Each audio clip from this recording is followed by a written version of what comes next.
श्री शिवाय नमस्तुभ्यम। जय महाकाल। कैसे हैं आप सभी। देखिए आज का जो ये वीडियो है ना, आप सभी लोगों के लिए बहुत ही ज्यादा खास और विशेष होने वाला है। अगर आपकी कोई इच्छा पूरी नहीं हो रही है तो इच्छा पूर्ति का सबसे अचूक शिव नंदी वाला उपाय कल के दिन जरूर कीजिएगा। आपकी जो भी कामना होगी पूरी जरूर होगी। अगर आपके जीवन से दुख खत्म होने का नाम नहीं ले रहे हैं, एक के बाद एक कष्ट चला आता चला जा रहा है, परेशानियां खत्म नहीं हो रही है, उपाय कर करके थक चुके हो, हार चुके हो, लोगों के सामने हाथ फैला करके देख लिए लेकिन आपकी कामना पूरी नहीं हो रही है ना, तो नंदी को देख करके 3 बार आपको अपने दिल की बात, अपनी इच्छा कह देनी है। आपकी जो भी मनोकामना होगी तत्काल पूरी हो जाएगी।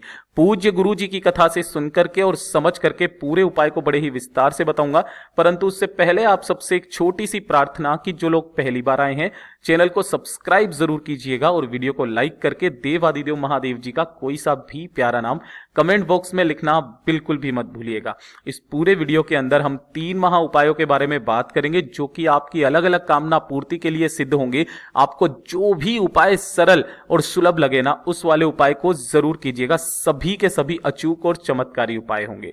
सबसे पहले बात करते हैं पहले वाले उपाय की, जो कि आपको शिव नंदी वाला उपाय करना होगा। आपकी जो भी मनोकामना होगी पूरी जरूर होगी। देखिए आप सभी को पता है कि महादेव के लिए जो सबसे प्रिय सखा, सबसे प्रिय मित्र है ना, वो है नंदी भगवान। और जितने भी पुराण हैं, चाहे वो अग्नि पुराण ले लीजिए, ब्रह्म वैवर्त पुराण ले लीजिए, या लिंग पुराण ले लीजिए, अग्नि पुराण ले लीजिए, शिव पुराण ले लीजिए, उन सभी के सभी ग्रंथों में यहां तक लिखा गया है, महादेव जी ने कहा कि अगर कोई मेरी भक्ति ना करके और अगर मैं किसी की मनोकामना पूरी ना कर पाया तो जो व्यक्ति नंदी के उठे पैर पर जल समर्पित करेगा या नंदी की आराधना करेगा, नंदी का आश्वासन करेगा, अपने मन की बात नंदी के कानों में जाकर के कह देगा ना, उसकी मनोकामना पूरी होगी। यह निश्चितता है।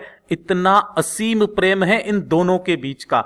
अगर आप जब भी महादेव जी के मंदिर में जाते हैं, परिक्रमा करते हैं और परिक्रमा करने के दौरान अगर आप नंदी भगवान का दर्शन नहीं करते हो ना, तो आपकी परिक्रमा का फल स्वीकारता नहीं है महादेव। ये चीज ध्यान दीजिएगा। इतना अद्भुत और अचूक उपाय है ना ये, कि आप जिस कामना से करोगे आपकी वो मनोकामना पूरी जरूर होगी। ये चीज ध्यान से सुनिएगा, समझने की कोशिश कीजिएगा।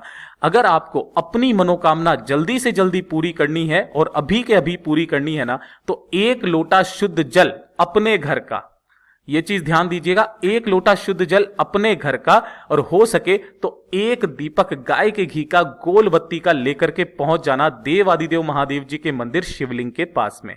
देखिए आपको ऐसे शिवलिंग के पास में जाना है जिसके सामने नंदी भगवान विराजमान हो। ये चीज देख लीजिएगा, ठीक है ना। जब भी आप वहां पर पहुंचे तो ध्यान से सुनिएगा आपको किस तरीके से करना है। आप सभी को पता है कि महादेव जी की जो परिक्रमा की जाती है ना, वो सिर्फ आधी परिक्रमा की जाती है। उसका कारण यह होता है कि जो ये जलाधारी होती है ना, इस जलाधारी को लांघा नहीं जाता है। यहां पर 64 योगिनियों का स्थान होता है। अगर आप गलती से भी इसे लांघते हो ना, तो आपको बहुत बड़ा दोष लगता है। और इसीलिए यह कहा जाता है कि महादेव जी की जो परिक्रमा होती है उसे आधा किया जाता है। यहां से जब आप परिक्रमा स्टार्ट करते हो, शिवलिंग के पीछे जाते हो और शिवलिंग से पीछे जाने के बाद में वापस इस जगह पर आ जाते हो ना, इसे एक परिक्रमा स्वीकारा जाता है, ठीक है। और जब भी आप परिक्रमा करने के दौरान शिवलिंग के ठीक इधर पीछे की तरफ आकर के खड़े होते हो ना, तो आपको नंदी भगवान के दर्शन जरूर करना चाहिए, वरना आपको आपकी परिक्रमा का फल, आपकी पूजा का फल बिल्कुल भी नहीं मिलता है। चाहे आप सालों से परिक्रमा कर रहे हो, यही उपाय करते वक्त आप गलती करते हो। जब भी आपको परिक्रमा करनी हो, नंदी भगवान का दर्शन जरूर से जरूर करना ही करना है।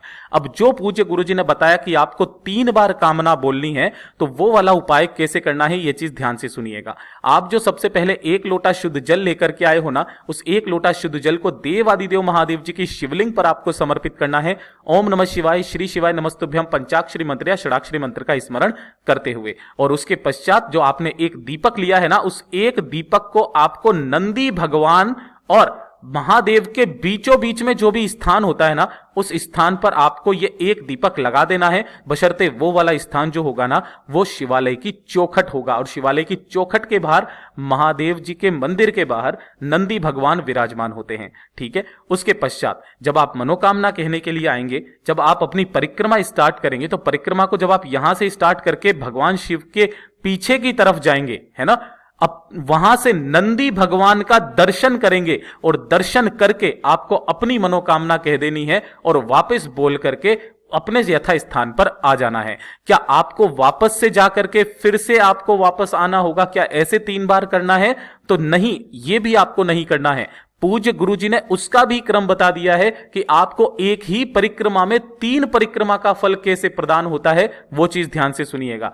जब आप यहां से पीछे की तरफ जाएंगे, आधी परिक्रमा कर लेंगे, तो यहां से आपको नंदी भगवान का दर्शन करना है, अपनी मनोकामना कहनी है और मनोकामना कह देने के पश्चात आपको यहीं से पीछे की तरफ पलटना है ना, पीछे की तरफ पलट के वापस आगे की तरफ देखना है, फिर से वापस नंदी भगवान का दर्शन करना है और अपनी मनोकामना कहनी है, फिर पलट जाना है, फिर पलट के वापस सीधा देखना है, फिर से वापस नंदी भगवान का दर्शन करना है, फिर मनोकामना कह देनी है और फिर से वापस अपने यथा स्थान पर उसी जगह पर आ जाना है।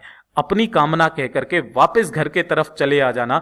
एक बार करके देखिएगा, मेरा बाबा आपकी मनोकामना पूरी करेगा, ये निश्चितता है। पूज्य गुरु जी का बहुत अद्भुत और रोचक उपाय है, जरूर कीजिएगा। अब बात करते हैं दूसरे वाले उपाय की। देखिए, दूसरा वाला जो उपाय है ना, ये भी आपकी मनोकामना पूर्ति के लिए है, लेकिन उन व्यक्तियों के लिए है ये वाला उपाय कि अगर आप मंदिर ना जा सको।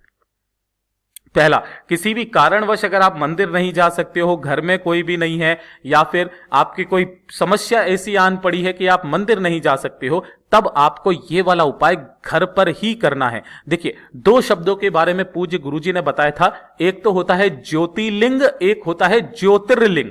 ठीक है, एक तो होता है ज्योतिर्लिंग और एक होता है ज्योतिर्लिंग, है ना, दोनों में बहुत ज्यादा फर्क है। ज्योतिर्लिंग, ठीक है, तो यहां पर जब भी आप महादेव जी के सामने एक गाय के घी का गोल बत्ती का दीपक, जब भी कभी कोई एकादशी पड़े, प्रदोष पड़े, शिवरात्रि पड़े, है ना, उस दिन आपको यह वाला उपाय करना है।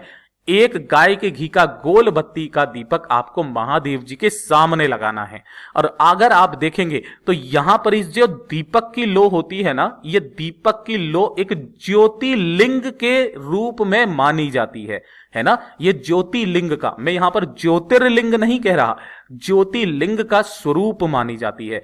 यहां पर जब भी आप एक दीपक को लगाएंगे ना, तो इसी ज्योति का दर्शन करके, इसे ही आपको ज्योतिर्लिंग मान करके अपनी मनोकामना इसी ज्योति को देखते हुए महादेव जी के सामने कह देनी है। जो भी एकादशी पड़े, प्रदोष पड़े, शिवरात्रि पड़े ना, अपनी मनोकामना कह देना। 1 से 2 बार करके देख लीजिएगा, आपकी जो भी मनोकामना होगी पूरी जरूर होगी, ये चीज की निश्चितता है। और जो ऊपर वाला उपाय मैंने आपको बताया था, वो भी आपको किसी भी एकादशी, प्रदोष या शिवरात्रि के दिन निश्चित रूप से कर लेना, आपकी कामना पूरी जरूर होगी। अगर आपने शिवलिंग को देखा होगा, तो जो शिवलिंग का ऊपर वाला हिस्सा होता है ना, ये भी एक ज्योतिर्लिंग के समान ही होता है।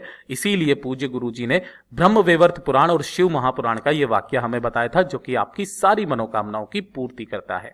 अब बात करते हैं तीसरे वाले उपाय की। देखिए, तीसरा वाला उपाय भी कि अगर आपकी मनोकामना, कोई इच्छा काफी समय से पूरी नहीं हो रही है, उपाय कर करके आप थक चुके हो, मंदिर नहीं जा सकते हो, कोई कारण है जिसकी वजह से नहीं जा सकते हो, तो इस वाले उपाय को भी आप कर सकते हो। देखिए, अगर आपके घर में किसी भी तरीके का कोई भी गमला है, किसी भी तरीके का, चाहे किसी भी वृक्ष का हो, किसी भी पौधे का हो, केवल एक पौधे को छोड़ करके तुलसी का, इसको आपको काम में नहीं लेना है। इसके अलावा जो भी गमला है ना आपके घर में, उसी गमले के अंदर की मिट्टी को आपको लेना है। ठीक है, इस तरीके से मिट्टी लेना और इसी मिट्टी का, इसी गमले के अंदर आपको एक पार्थिव शिवलिंग का निर्माण करना है। पूज्य गुरुजी ने कहा कि अगर आप इस तरीके से शिवलिंग का निर्माण ना कर पाओ, जिसके अंदर आपको जलाधारी बनानी हो या सब कुछ बनाना हो या सर्प बनाना हो, कुछ बनाने की जरूरत नहीं है, केवल इस तरीके से एक लिंग की आकृति आप यहां पर बना लें। क्या कर ले, इसी मिट्टी से लिंग की आकृति यहां पर बना लें। लिंग की आकृति बनाने के पश्चात धूप दीप चंदन से इसका पूजा करें। पूजा करके एक घी का दीपक, गाय के घी का गोल बत्ती का यहां पर लगाएं।